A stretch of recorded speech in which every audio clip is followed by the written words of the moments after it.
My nightmare began when I went to my place, only to arrive and find nothing but smoke, ash, and the sickening smell of destruction.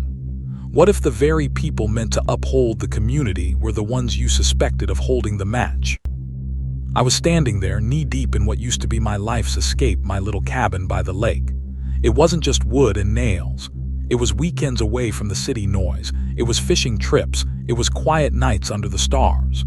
Now it was just a charred, smoldering ruin. And deep down, a cold certainty settled in my gut. The Fairview Shores Homeowners Association, specifically its president, Margaret Elwood, was behind this. It all kicked off a few months earlier. A crisp white envelope arrived, looking official, demanding an amenity upkeep fee. For what? The community golf course. Here's the kicker. My cabin wasn't even in the HOA's territory. My land was private, separate, clearly marked on every deed and survey. I wasn't part of their little club, and I certainly didn't owe them a cent for a golf course I never used and had no access to. I called Margaret immediately, trying to keep my cool, explaining the situation. "Margaret," I said, "there must be a mistake. My property isn't part of the Fairview Shores HOA. I don't owe this fee." Her voice came back slick with fake politeness, dripping with that condescending tone that grates on your soul. "Oh, Oscar," she sighed, like she was talking to a difficult child. "The golf course benefits the entire area's appeal. It enhances all property values. It's only fair that everyone contributes to its beauty." "Fair? I don't use it, Margaret. I'm not legally part of your association. Check the property lines," I insisted, my patience wearing thin. She let out this dramatic, put-upon sigh. "Well, that's truly unfortunate you feel that way. It would be such a terrible shame if your property were suddenly found non-compliant with certain community aesthetic standards." The threat hung heavy in the air, unspoken but crystal clear. Non-compliant. My cabin was well-maintained, quiet, bothering no one. This was pure intimidation. I hung up, my hand trembling slightly with anger. This wasn't Margaret's first rodeo. I'd heard whispers, stories from other folks who lived nearby, even some within the HOA, about her reign. Bullying, nitpicking, inventing fees, wielding the HOA rulebook like a weapon to squeeze money out of people or just make their lives difficult if they crossed her. She ran that HOA like her own personal kingdom, but I wasn't going to be pushed around. I had the deeds, the surveys, the law on my side. I wasn't paying. I ignored the letter. Then came the fines, little pieces of paper arriving like clockwork. One fine was for excessive vegetation, referring to the natural woods surrounding my cabin. Another cited failure to maintain community standards, whatever that meant for a property outside her community. It was utterly ridiculous, pure harassment. I sent each one back with a firm note scribbled across it. "Not in your HOA. Cease harassment." Margaret, it seemed, didn't appreciate being ignored. Rejection wasn't in her vocabulary. Things escalated. Weeks went by. I hoped maybe, just maybe, she'd move on, find some other poor soul to bully. No such luck. My security cameras, installed for peace of mind against break-ins, caught something else entirely. Two figures, clearly identifiable as HOA board members, Margaret's loyal stooges, skulking around my property line late one afternoon. They weren't admiring the view. They were taking pictures, pointing, whispering. Trespassing.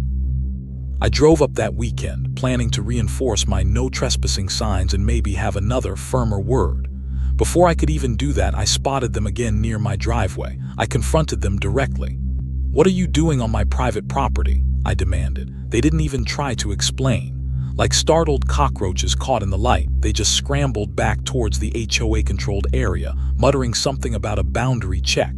Boundary check. They knew exactly where the lines were. They were building a case, manufacturing evidence for their bogus claims of noncompliance. It was clear they were laying the groundwork for something more. The feeling of being watched, targeted, grew stronger. It was unnerving. My escape felt less like a sanctuary and more like a battleground. Still, I refused to be intimidated into paying money I didn't owe. I documented everything, the letters, the fines, the security footage of the trespassing. I figured I was building my defense, just in case Margaret tried something legally. I never imagined Arson. Then came the call that shattered everything. It was late, I was back in the city trying to unwind after a long week. My neighbor Jacob, a good guy who lived just down the road and thankfully also outside the HOA's reach, his voice was tight with urgency. "Oscar, you need to get down here. Your cabin, there's a massive fire." My blood ran cold. Fire? How? I threw some clothes on, jumped in my car, and drove like a madman, the 90-minute drive blurring past in a haze of flashing lights and sheer panic. Every mile felt like an eternity, my mind racing. Was it an accident? Lightning? Faulty wiring? But deep down, that cold knot of suspicion tightened. Margaret's veiled threats echoed in my head. A shame if your property were deemed non-compliant. By the time I screeched to a halt near my property, the scene was hellish. Fire trucks choked the narrow road, hoses snaked across the ground, and firefighters were silhouetted against a monstrous wall of orange flame devouring my cabin. The heat was intense even from a distance. The roar of the fire, the shouting, the crackling wood, it was surreal, a nightmare come to life. There was nothing they could do to save it. It was already too far gone. My escape, my peace, my investment, gone. Reduced to embers and ash right before my eyes. The feeling of helplessness was crushing. Later, amidst the smoky, damp ruins, the fire marshal walked the scene. His face was grim. "No electrical faults we can see," he said, shaking his head. "No lightning strikes reported in the area tonight. The burn pattern is suspicious." He found traces of something near the foundation, something that shouldn't have been there. He couldn't declare it arson definitively without more proof, but his meaning was clear. This fire wasn't an accident. Someone started it, deliberately. And I knew. Standing there, smelling the acrid smoke clinging to the wreckage, I knew who was responsible. Margaret Elwood and her HOA bullies. They couldn't force me to pay, so they decided to eliminate the problem entirely. Fury, cold and hard, replaced the shock. They hadn't just destroyed my property, they'd declared war. The next morning, running on pure adrenaline and rage, I didn't bother calling.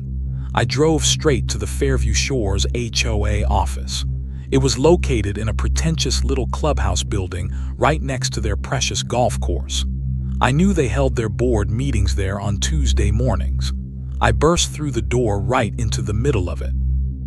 There she was, Margaret Elwood, sitting at the head of the long table like a queen holding court, that familiar smug, self-satisfied expression plastered on her face. Her little board member disciples sat around her, looking startled by my sudden entrance. I pointed a shaking finger right at her. "Burning down my property, Margaret. That's a new low even for you," my voice echoed in the suddenly silent room. She feigned utter shock, placing a dramatic hand over her chest, pearls and all. "Oscar, whatever are you talking about? Such terrible news about your cabin. We were just discussing offering our condolences, but accusations like that are quite serious." "Save the fake sympathy," I snarled, leaning over the table. "You know exactly what I'm talking about.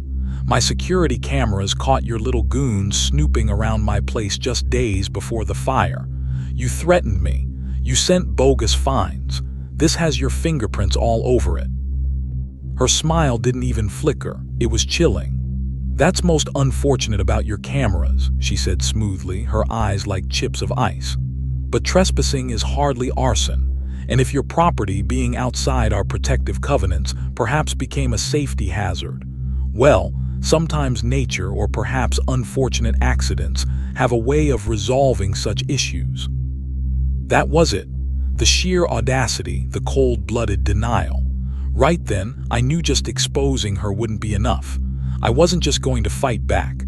I was going to dismantle her entire corrupt little empire. Ruining her wasn't just desirable, it was necessary. I turned on my heel and walked out of that meeting, leaving stunned silence behind me. My next stop, my lawyer's office. Margaret thought she could bully and burn her way to getting what she wanted. She thought I'd just roll over, defeated. She had absolutely no idea who she was messing with. The fight was just beginning. I met with Damian Winter, an attorney known for his sharp mind and utter lack of patience for bullies, especially the HOA kind.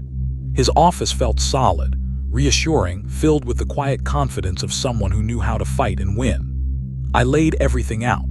The deeds proving my property wasn't in the HOA, the threatening letters, the bogus fines, the stills from my security footage showing the board members trespassing, and the fire marshal's initial suspicious findings.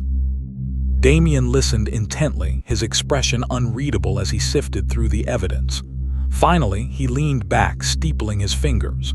"Margaret Elwood," he said, his voice quiet but firm.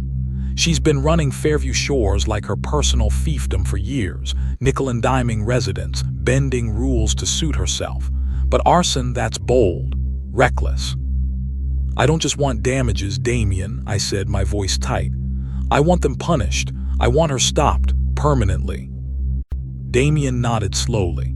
"We have a strong civil case for harassment, trespass, and likely damages for the property destruction based on negligence at the very least.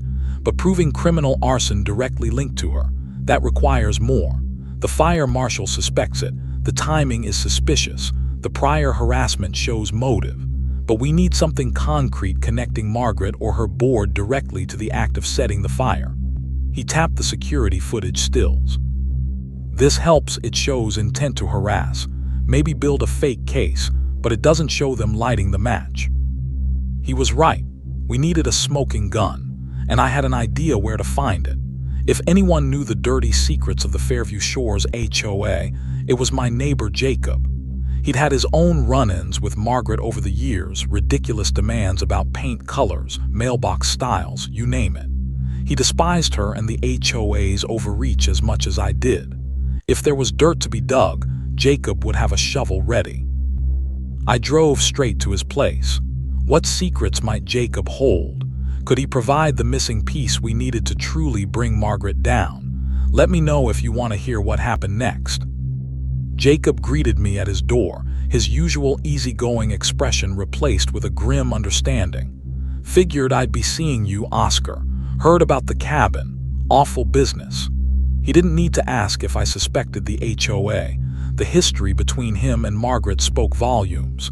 "She's been walking around looking mighty pleased with herself lately," he added darkly as he led me inside.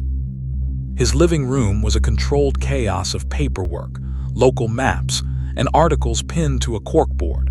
The battle station of someone who'd been quietly documenting the HOA's shady dealings for years. "Margaret," Jacob began, pulling a worn file from a leaning stack, "has been treating the HOA treasury like her personal piggy bank for as long as she's been in charge. I'm talking slush funds disguised as community improvement projects, moving money around, covering personal trips, consulting fees to companies that don't seem to exist."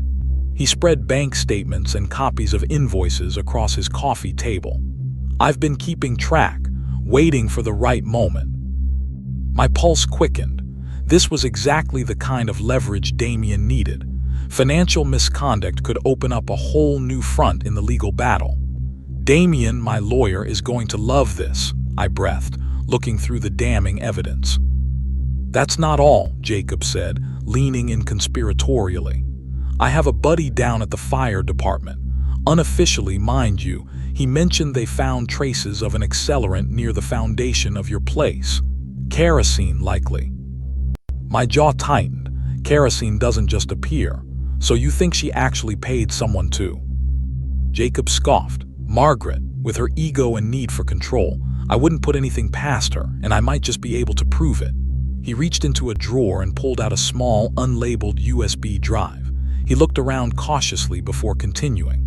"Don't ask how, but let's just say I found a backdoor into the HOA's security system a while back. The cameras they installed around the perimeter near the clubhouse, overlooking the access roads. I figured it might come in handy someday." He held up the drive. "I pulled the footage from the night of the fire. You need to see this." My hands shook slightly as I took the drive and plugged it into my laptop. Jacob directed me to the right time-stamped files. We scanned through grainy, black and white footage from a camera angled towards the path leading near my property. And then, we found it. The timestamp showed it was the dead of night, hours before the first flames were reported. Two figures bundled up, faces obscured by shadows and hoods, but their movements furtive, suspicious. They moved quickly along the edge of the woods, directly towards my cabin's location, just out of the camera's main view, but their path undeniable. One figure was clearly carrying a canister, like a gas can. The other paused, and though the resolution was poor, we saw a tiny flicker, a match being struck, or a lighter flaring briefly, before they both melted back into the darkness the way they came.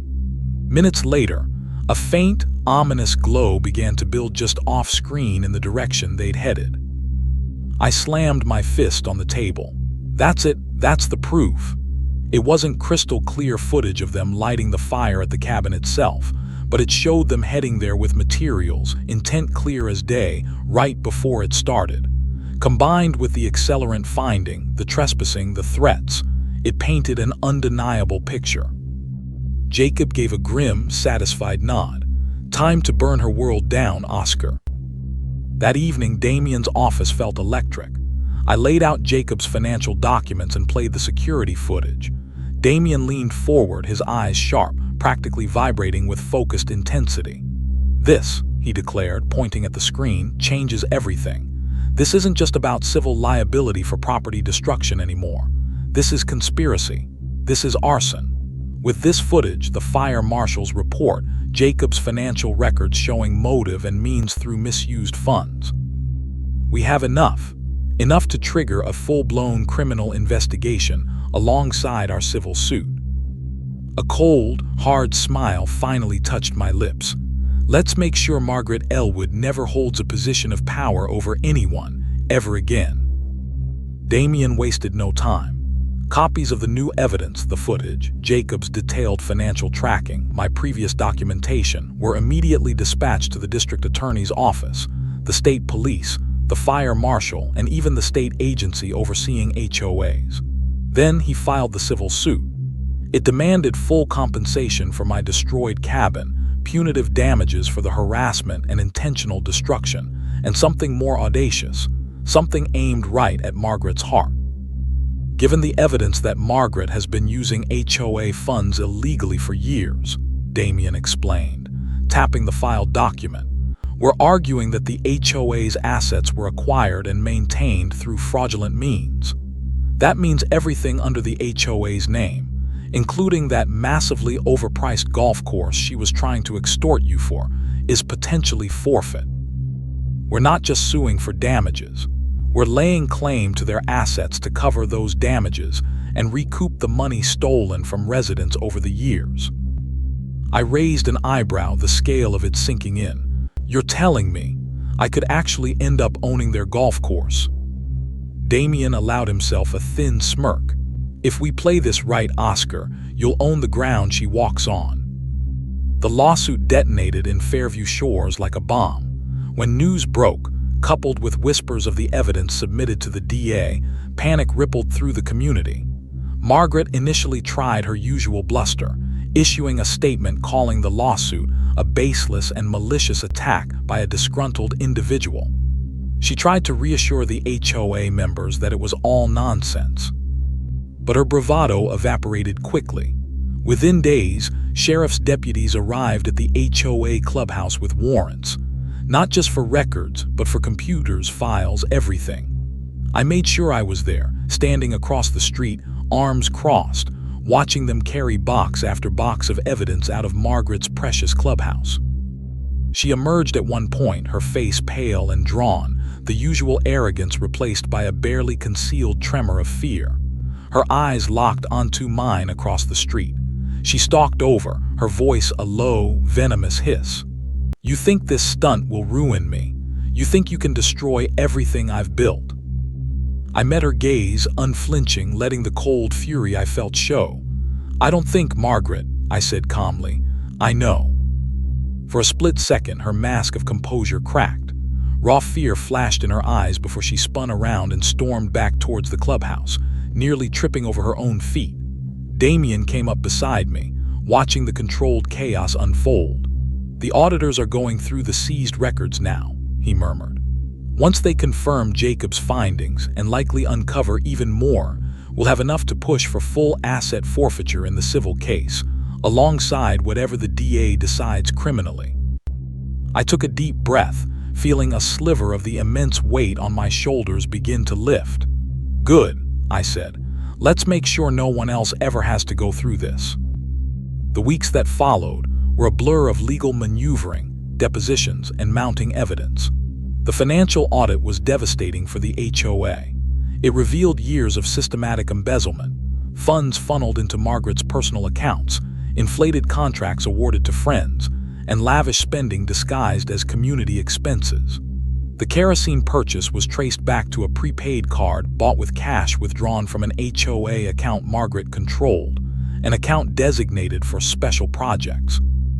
The two figures in the video were eventually identified by investigators as distant relatives of one of Margaret's closest board allies, individuals with minor criminal records who were paid a hefty sum from that same special projects fund for consulting work the day before the fire. The net was closing tight. Margaret's support crumbled.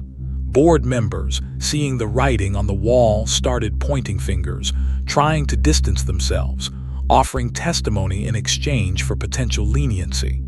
The empire built on bullying and graft was collapsing inwards. If you were in my shoes, watching her world systematically dismantled piece by piece after everything she'd put you through, what would you be feeling? Relief? Satisfaction? Maybe even a little bit overwhelmed by it all? Let me know in the comments. The final showdown was coming. The courtroom buzzed with anticipation. Residents packed the gallery, their faces a mixture of anger, vindication, and anxiety. Margaret sat at the defendant's table, flanked by her increasingly stressed-looking lawyer. The arrogant Queen Bee was gone, replaced by a brittle, tense woman visibly crumbling under the weight of the evidence stacked against her. Damien was magnificent. Calmly, methodically, he laid out the case. The initial harassment, the escalating threats, the trespassing caught on camera, the suspicious fire, the accelerant, the financial records proving years of embezzlement and the illegal funneling of funds. And finally, the grainy video of the two figures heading towards my cabin with a kerosene can, linked financially back to Margaret's control. Margaret's lawyer tried everything: deflection, technicalities, claims of mismanagement by others, but the evidence was overwhelming. When Damien presented the bank statement showing the consulting payment to one of the arsonists from the HOA account Margaret personally approved, right before the fire, a gasp went through the courtroom. The judge stared hard at Margaret. "Miss Elwood," he asked, his voice stern, "can you explain this transaction?" Silence. Margaret opened her mouth, but no sound came out. Her face flushed, then paled. In that moment, everyone knew. The judge delivered his ruling swiftly. In favor of the plaintiff, me. Full restitution for the value of my destroyed cabin and punitive damages were awarded. And the final blow, citing the extensive evidence of fraud and criminal activity, the judge ordered the immediate dissolution of the Fairview Shores HOA and the liquidation of all its assets to cover the damages and penalties. Ownership of the remaining assets, including the golf course and the clubhouse, would be transferred to me as part of the settlement. A wave of relief washed over me, so profound it almost buckled my knees. We had won. Outside the courthouse, chaos erupted. Reporters swarmed, residents cheered, and Jacob clapped me hard on the back. "You did it, man. You actually did it." Margaret tried to push through the crowd, her face a mask of fury and defeat, reporters shouting questions at her. She shoved her way into a waiting car and sped off, but there was no escape. The district attorney was already finalizing the criminal indictments for arson, conspiracy, fraud, and embezzlement. Her reign was well and truly over. Damien appeared holding a thick sheaf of papers. "It's official," he said with a tired but satisfied smile. "The transfer is in process. Congratulations, Oscar. You own a golf course." We looked towards the sprawling green expanse in the distance, the very symbol of Margaret's greed and corruption, the reason this whole nightmare started. Jacob grinned. "So, what are you gonna do with it, landlord?" I thought for a moment, looking at the relieved faces of the residents nearby, people who had lived under Margaret's thumb for years. An idea formed, simple but right. I think, I said, a genuine smile finally breaking through, I'll open it up. To everyone, free access for the whole community. No more ridiculous fees, no more exclusive rules. A cheer went up from the residents who overheard. The golf course, once a private playground funded by extortion, would become a true community asset. Margaret Elwood, I later heard, took a plea deal but still faced significant prison time. The HOA was dead, its power broken. The fight had started because they burned down my escape. It ended with me helping an entire neighborhood find its own freedom. Standing there, knowing justice had been served and that this community could finally heal, felt better than any revenge. The ashes of my cabin still hurt, but from those ashes, something better was already beginning to grow. What a wild ride, right? From harassment and arson to taking down a corrupt HOA and getting a golf course. If you enjoyed seeing this Karen HOA finally get what they deserved and want to hear more stories of justice and payback, make sure you hit that like button and subscribe. Thanks for listening.